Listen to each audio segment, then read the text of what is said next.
ನಮಸ್ಕಾರ ಸ್ನೇಹಿತರೆ, Kannada jobs corner YouTube ಚಾನೆಲ್ಗೆ ಎಲ್ಲರಿಗೂ ಸ್ವಾಗತ.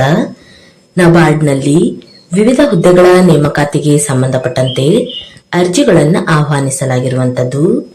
ಇನ್ನು ಯಾವ್ಯಾವ ಹುದ್ದೆಗಳಿವೆ, ಎಷ್ಟೆಷ್ಟು ಹುದ್ದೆಗಳು ಖಾಲಿ ಇರುವಂಥದ್ದು, ಏಜ್ ಲಿಮಿಟ್, ಎಜುಕೇಶನಲ್ ಕ್ವಾಲಿಫಿಕೇಶನ್ ಹಾಗೂ ಸೆಲೆಕ್ಷನ್ ಪ್ರೊಸೀಜರ್ ಬಗ್ಗೆ ಈ ಒಂದು ವಿಡಿಯೋದಲ್ಲಿ ಮುಂದೆ ನೋಡ್ತಾ ಹೋಗೋಣ. ನಮ್ಮ ಚಾನೆಲ್ ಅನ್ನು ಯಾರಾದರೂ ಹೊಸದಾಗಿ ನೋಡ್ತಾ ಇದ್ರೆ ಸಬ್ಸ್ಕ್ರೈಬ್ ಮಾಡಿ ಹಾಗೂ ಪಕ್ಕದಲ್ಲೇ ಇರುವಂತಹ ಬೆಲ್ ಬಟನ್ ಅನ್ನು ಕ್ಲಿಕ್ ಮಾಡಿ. ನಬಾರ್ಡ್ನಲ್ಲಿ ಡೆವಲಪ್ಮೆಂಟ್ ಅಸಿಸ್ಟೆಂಟ್ ಹುದ್ದೆಗಳ ಒಂದು ನೇಮಕಾತಿಗೆ ಸಂಬಂಧಪಟ್ಟಂತೆ ಅರ್ಜಿಗಳನ್ನ ಆಹ್ವಾನಿಸಲಾಗಿರುವಂತದ್ದು. ಇನ್ನು ಈ ಒಂದು ಹುದ್ದೆಗಳಿಗೆ ಅರ್ಜಿ ಸಲ್ಲಿಸುವಂತಹ ಅಭ್ಯರ್ಥಿಗಳು ಆನ್ಲೈನ್ ಮೂಲಕ ಅರ್ಜಿಯನ್ನ ಸಲ್ಲಿಸಬೇಕಾಗಿರುವಂತದ್ದು. ಇನ್ನು ಅಭ್ಯರ್ಥಿಗಳಿಗೆ ಅರ್ಜಿಯನ್ನು ಸಲ್ಲಿಸಲು ವೆಬ್ಸೈಟ್ ವಿಳಾಸವನ್ನು ಸಹ ನೀಡಿರುವಂತದ್ದು www.nabard.org. ಈ ಒಂದು ವೆಬ್ಸೈಟ್ ಮೂಲಕ ಅಭ್ಯರ್ಥಿಗಳು ಆನ್ಲೈನ್ ಮೂಲಕ ಅರ್ಜಿಯನ್ನ ಸಲ್ಲಿಸಬೇಕಾಗಿರುವಂತದ್ದು. ಇನ್ನು ಅಭ್ಯರ್ಥಿಗಳು ಜನವರಿ 17ರಿಂದ ಫೆಬ್ರವರಿ 3ರ ಒಳಗೆ ಅರ್ಜಿಯನ್ನ ಸಲ್ಲಿಸಬೇಕಾಗಿರುವಂತದ್ದು. ಹಾಗೂ ಪ್ರಿಲಿಮಿನರಿ ಎಕ್ಸಾಮ್ ಅನ್ನ ನಡೆಸುವಂತಹ ಟೆಂಟೇಟಿವ್ ಎಕ್ಸಾಮ್ ಡೇಟ್ ಬಗ್ಗೆಯೂ ಸಹ ಇಲ್ಲಿ ಮಾಹಿತಿಯನ್ನು ನೀಡಲಾಗಿರುವಂತದ್ದು. ಫೆಬ್ರವರಿ 21ರಂದು ಪ್ರಿಲಿಮಿನರಿ ಎಕ್ಸಾಮ್ ಅನ್ನ ನಡೆಸಲಾಗುವಂತದ್ದು ಹಾಗೂ ಮೇನ್ ಎಕ್ಸಾಮ್ ಅನ್ನ ಏಪ್ರಿಲ್ 12ರಂದು ನಡೆಸಲಾಗುತ್ತದೆ.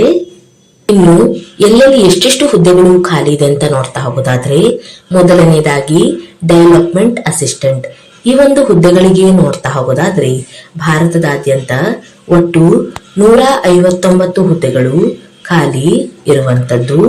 ಇನ್ನು ಆಯಾ ರಾಜ್ಯಗಳಿಗೆ ಸಂಬಂಧಪಟ್ಟಂತೆ ಖಾಲಿ ಇರುವಂತಹ ಹುದ್ದೆಗಳ ಬಗ್ಗೆ ಇಲ್ಲಿ ಕೆಟಗರಿ ವೈಸ್ ಎಲ್ಲಾ ಮಾಹಿತಿಯನ್ನ ಡೀಟೇಲ್ ಆಗಿ ನೀಡಿರುವಂತದ್ದು. ಇನ್ನು ನಮ್ಮ ಕರ್ನಾಟಕದ ಅಭ್ಯರ್ಥಿಗಳಿಗೆ ಎಷ್ಟೆಷ್ಟು ಹುದ್ದೆಗಳು ಖಾಲಿ ಇದೆ ಅಂತ ನೋಡ್ತಾ ಹೋಗೋದಾದ್ರೆ ಒಟ್ಟು 7 ಹುದ್ದೆಗಳು ಖಾಲಿ ಇರುವಂತದ್ದು. ಇನ್ನು ಕೆಟಗರಿ ವೈಸ್ ನೋಡ್ತಾ ಹೋಗೋದಾದ್ರೆ UR ಕೆಟಗರಿಯಲ್ಲಿ 4 ಹುದ್ದೆಗಳು ಖಾಲಿ ಇದೆ, SC ಕೆಟಗರಿಯಲ್ಲಿ 1 ಹಾಗೂ OBC ಕೆಟಗರಿಯಲ್ಲಿ 2 ಹುದ್ದೆಗಳು ಖಾಲಿ ಇರುವಂತದ್ದು. ಇನ್ನು ಡೆವಲಪ್ಮೆಂಟ್ ಅಸಿಸ್ಟೆಂಟ್ ಹಿಂದಿ ಈ ಒಂದು ಹುದ್ದೆಗಳಿಗೆ ನೋಡ್ತಾ ಹೋಗೋದಾದ್ರೆ ಆಂಧ್ರ ಪ್ರದೇಶ, ಮಹಾರಾಷ್ಟ್ರ ಮತ್ತು ತಮಿಳುನಾಡಿನಲ್ಲಿ ಈ ಒಂದು ಹುದ್ದೆಗಳು ಖಾಲಿ ಇರುವಂತದ್ದು. ಇನ್ನು ಏಜ್ ಲಿಮಿಟ್ ಬಗ್ಗೆ ನೋಡ್ತಾ ಹೋಗೋದಾದ್ರೆ 21ರಿಂದ 35 ವರ್ಷದ ಒಳಗಿನ ಎಲ್ಲಾ ಅಭ್ಯರ್ಥಿಗಳು ಅರ್ಜಿಯನ್ನ ಸಲ್ಲಿಸಬಹುದಾಗಿರುವಂತದ್ದು. ಹಾಗೂ ಆಯಾ ಕೆಟಗರಿಗೆ ಸಂಬಂಧಪಟ್ಟಂತೆ ಏಜ್ ರಿಲ್ಯಾಕ್ಸೇಷನ್ ಅನ್ನು ಸಹ ನೀಡಿರುವಂತದ್ದು. SC ST ಕೆಟಗರಿಯ ಅಭ್ಯರ್ಥಿಗಳಿಗೆ 5 ವರ್ಷಗಳವರೆಗೆ ಏಜ್ ರಿಲ್ಯಾಕ್ಸೇಷನ್ ಅನ್ನು ನೀಡಲಾಗಿದೆ. OBC ಕೆಟಗರಿಯ ಅಭ್ಯರ್ಥಿಗಳಿಗೆ 3 ವರ್ಷ. ಇನ್ನು ಫಿಸಿಕಲ್ ಡಿಸೇಬಲ್ ಇರುವಂತಹ ಅಭ್ಯರ್ಥಿಗಳಿಗೆ ಗರಿಷ್ಠ 15 ವರ್ಷಗಳವರೆಗೆ ಏಜ್ ರಿಲ್ಯಾಕ್ಸೇಷನ್ ಅನ್ನು ನೀಡಲಾಗಿರುವಂತದ್ದು. ಇನ್ನು ಎಕ್ಸ್ ಸರ್ವಿಸ್ ಮೆನ್ ಅಭ್ಯರ್ಥಿಗಳಿಗೆ ಗರಿಷ್ಠ 50 ವರ್ಷಗಳವರೆಗೆ ಏಜ್ ರಿಲ್ಯಾಕ್ಸೇಷನ್ ಅನ್ನು ನೀಡಲಾಗಿದೆ. ಇನ್ನು ವಿಧವೆಯಾಗಿರುವ ಹಾಗೂ ವಿಚ್ಛೇದಿತ ಮಹಿಳಾ ಅಭ್ಯರ್ಥಿಗಳಿಗೆ ಗರಿಷ್ಠ 40 ವರ್ಷಗಳವರೆಗೆ ಏಜ್ ರಿಲ್ಯಾಕ್ಸೇಷನ್ ಅನ್ನ ನೀಡಲಾಗಿರುವಂತದ್ದು.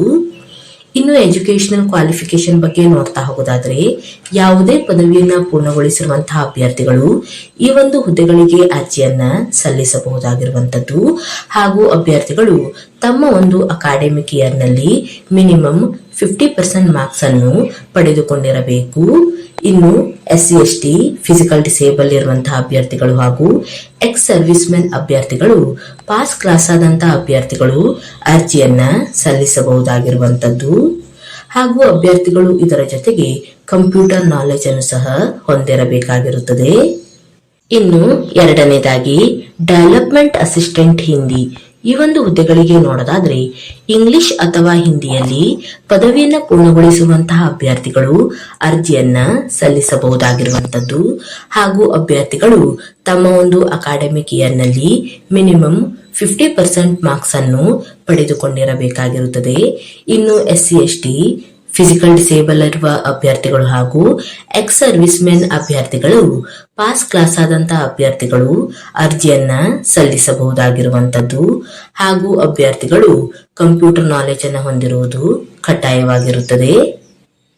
ಇನ್ನು ಸ್ಕೀಮ್ ಆಫ್ ಎಕ್ಸಾಮಿನೇಷನ್ ಬಗ್ಗೆ ನೋಡ್ತಾ ಹೋಗೋದಾದ್ರೆ ಮೊದಲನೇದಾಗಿ ಪ್ರಿಲಿಮಿನರಿ ಎಕ್ಸಾಮ್ ಅನ್ನ ನಡೆಸಲಾಗುವಂತದ್ದು.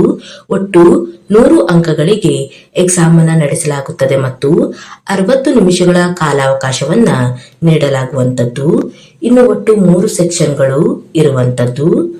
ಇನ್ನು ಎರಡನೇದಾಗಿ ಪ್ರಿಲಿಮಿನರಿ ಎಕ್ಸಾಮ್ ನಲ್ಲಿ ಕ್ವಾಲಿಫೈ ಆದಂತಹ ಅಭ್ಯರ್ಥಿಗಳನ್ನ ಮೇನ್ ಎಕ್ಸಾಮ್ ನಡೆಸಲಾಗುವಂತದ್ದು. ಒಟ್ಟು 200 ಅಂಕಗಳಿಗೆ ಮೇನ್ ಎಕ್ಸಾಮ್ ಅನ್ನ ನಡೆಸಲಾಗುತ್ತದೆ ಮತ್ತು 135 ನಿಮಿಷಗಳ ಕಾಲಾವಕಾಶವನ್ನ ನೀಡಲಾಗುವಂತದ್ದು ಹಾಗೂ ಒಟ್ಟು 5 ಸೆಕ್ಷನ್ಗಳಲ್ಲಿ ಎಕ್ಸಾಮ್ ಅನ್ನ ನಡೆಸಲಾಗುತ್ತದೆ. ಇನ್ನು ಎರಡನೇದಾಗಿ ಡೆವಲಪ್ಮೆಂಟ್ ಅಸಿಸ್ಟೆಂಟ್ ಹಿಂದಿ ಈ ಒಂದು ಹುದ್ದೆಗಳಿಗೆ ನೋಡ್ತಾ ಹೋಗೋದಾದರೆ ಒಟ್ಟು 100 ಅಂಕಗಳಿಗೆ ಪ್ರಿಲಿಮಿನರಿ ಎಕ್ಸಾಮ್ ಅನ್ನು ನಡೆಸಲಾಗುವಂತದ್ದು ಮತ್ತು 60 ನಿಮಿಷಗಳ ಕಾಲಾವಕಾಶವನ್ನ ನೀಡಲಾಗುತ್ತದೆ ಹಾಗೂ ಮೇನ್ ಎಕ್ಸಾಮ್ಗೆ ಒಟ್ಟು 200 ಅಂಕಗಳಿಗೆ ಎಕ್ಸಾಮ್ ಅನ್ನು ನಡೆಸಲಾಗುವಂತದ್ದು ಮತ್ತು 135 ನಿಮಿಷಗಳ ಕಾಲಾವಕಾಶವನ್ನ ನೀಡಲಾಗುವಂತದ್ದು. ಇನ್ನು ಲ್ಯಾಂಗ್ವೇಜ್ ಪ್ರೊಫಿಷಿಯನ್ಸಿ ಟೆಸ್ಟ್ ಬಗ್ಗೆಯೂ ಸಹ ಇಲ್ಲಿ ಮಾಹಿತಿಯನ್ನು ನೀಡಲಾಗಿರುವಂತದ್ದು. ಅಭ್ಯರ್ಥಿಗಳು ಆಯಾ ರಾಜ್ಯಗಳಿಗೆ ಸಂಬಂಧಪಟ್ಟಂತೆ ಲೋಕಲ್ ಲ್ಯಾಂಗ್ವೇಜ್ ಬಗ್ಗೆ ನಾಲೆಜ್ ಅನ್ನ ಹೊಂದಿರಬೇಕು. ಇನ್ನು ಅಭ್ಯರ್ಥಿಗಳು SSLC ಅಥವಾ PUC ಯಲ್ಲಿ ಲೋಕಲ್ ಲ್ಯಾಂಗ್ವೇಜ್ ಅನ್ನ ಸ್ಟಡಿ ಮಾಡಿರುವಂತಹ ಅಭ್ಯರ್ಥಿಗಳಿಗೆ ಈ ಒಂದು ಲೋಕಲ್ ಲ್ಯಾಂಗ್ವೇಜ್ ಟೆಸ್ಟ್ ಇರೋದಿಲ್ಲ.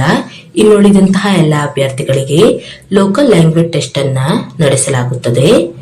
ಇನ್ನು ಎಕ್ಸಾಮಿನೇಷನ್ ಅನ್ನ ಇಂಗ್ಲಿಷ್ ಅಥವಾ ಹಿಂದಿಯಲ್ಲಿ ನಡೆಸಲಾಗುವಂತದ್ದು. ಇದರ ಬಗ್ಗೆಯೂ ಸಹ ಇಲ್ಲಿ ಮಾಹಿತಿಯನ್ನು ನೀಡಲಾಗಿರುವಂತದ್ದು ಹಾಗೂ ಪ್ರತಿಯೊಂದು ತಪ್ಪಾದ ಉತ್ತರಕ್ಕೂ 1/4 ನೆಗೆಟಿವ್ ಮಾರ್ಕಿಂಗ್ ಇರುವಂತದ್ದು.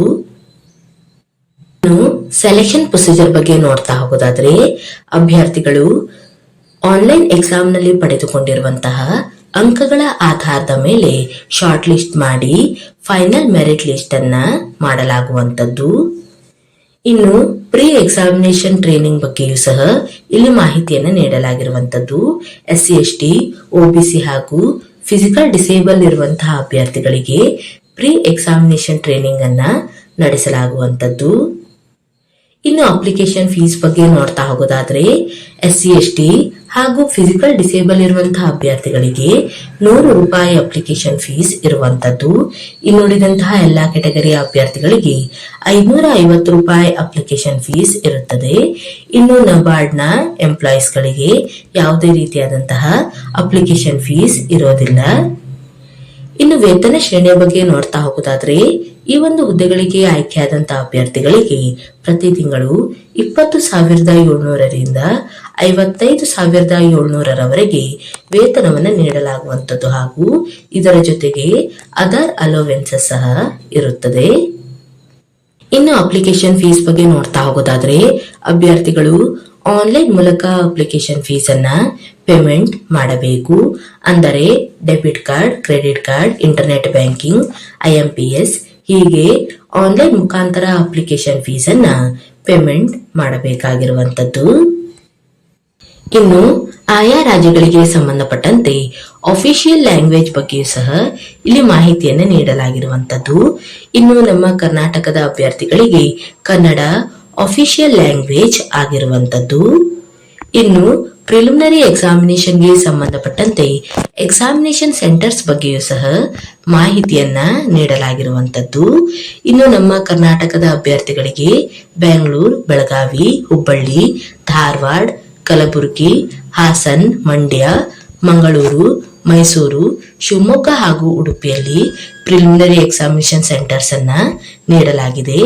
ಇನ್ನು ಮೇನ್ ಎಕ್ಸಾಮ್ಗೆ ನೋಡ್ತಾ ಹೋಗೋದಾದ್ರೆ ಬೆಂಗಳೂರು, ಹುಬ್ಳಿ ಅಥವಾ ಧಾರವಾಡನಲ್ಲಿ ಎಕ್ಸಾಮಿನೇಷನ್ ಸೆಂಟರ್ಸ್ ಅನ್ನ ನೀಡಲಾಗಿದೆ. ಇನ್ನು ಆಸಕ್ತ ಮತ್ತು ಅರ್ಹ ಅಭ್ಯರ್ಥಿಗಳು ಈ ಒಂದು ಹುದ್ದೆಗಳಿಗೆ ಅರ್ಜಿಯನ್ನು ಸಲ್ಲಿಸಬಹುದು. ಇವಿಷ್ಟು ನಬಾರ್ಡ್ನಲ್ಲಿ ಕರೆಯಲಾದಂತಹ ಡೆವಲಪ್ಮೆಂಟ್ ಅಸಿಸ್ಟೆಂಟ್ ಹುದ್ದೆಗಳ ಒಂದು ನೇಮಕಾತಿಗೆ ಸಂಬಂಧಪಟ್ಟಂತಹ ಮಾಹಿತಿಯಾಗಿರುವಂತದ್ದು. ಈ ಒಂದು ವಿಡಿಯೋ ನಿಮಗೆ ಇಷ್ಟವಾಗಿದ್ದಲ್ಲಿ ಒಂದು ಲೈಕ್ ಮಾಡಿ, ಶೇರ್ ಮಾಡಿ ಹಾಗೂ ಸಬ್ಸ್ಕ್ರೈಬ್ ಮಾಡಿ. ಜೊತೆಗೆ ಪಕ್ಕದಲ್ಲಿ ಇರುವಂತಹ ಬೆಲ್ ಬಟನ್ ನ ಕ್ಲಿಕ್ ಮಾಡಿ.